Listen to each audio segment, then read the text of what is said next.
হাজারো লাখ কোটি শুকরিয়া জ্ঞাপন করি যিনি আজকে 47 হিজরি সনে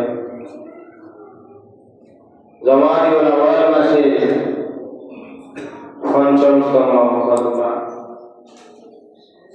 পর্দার শেষ খুতবা ঐতিহ্যবাহী আব্দুল নবী মাধ্যমিয়া জামে মসজিদে আজকে জুমার দিন। আজকে কিসের দিন? জুমার দিন।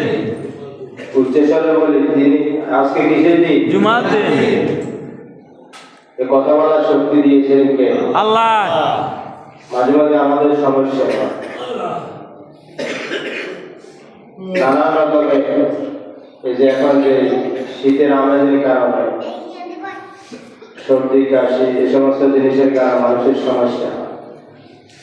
এই সমস্যা হলে বোঝা যায় যে আল্লাহ সুবহানাহু ওয়া তাআলা আমাদেরকে যে কথা বলার জন্য যে শক্তি দিয়েছে, যে একটা স্পষ্ট আমাদের কথা বলা, আমাদের সাউন্ডগুলা ভিতর থেকে বাইরে হওয়া, যে যিনি এই ব্যবস্থা করেন তিনি কে?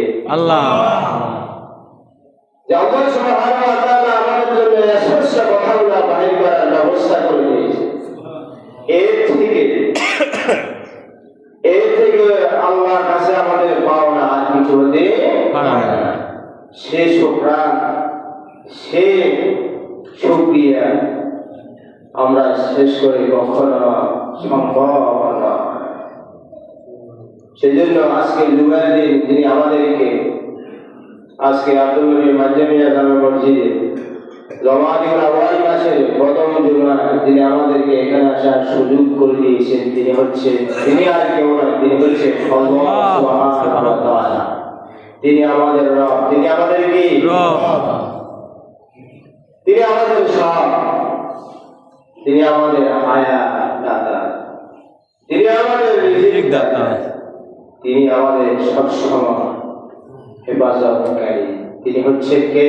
আল্লাহ।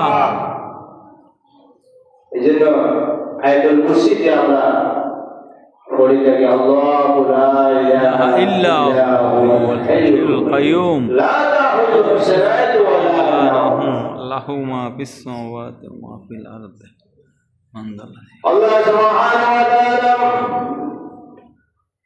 তার সৃষ্টির রহস্যগুলো কোরআনের মধ্যে আল্লাহ তুলে ধরেছে। তার মধ্যে অন্যতম হলো আয়াতুল কুরসি। আয়াতুল কুরসির মধ্যে আল্লাহ ঘোষণা করে আল্লাহু লা ইলাহা ইল্লা হুয়াল হাইয়ুল কাইয়ুম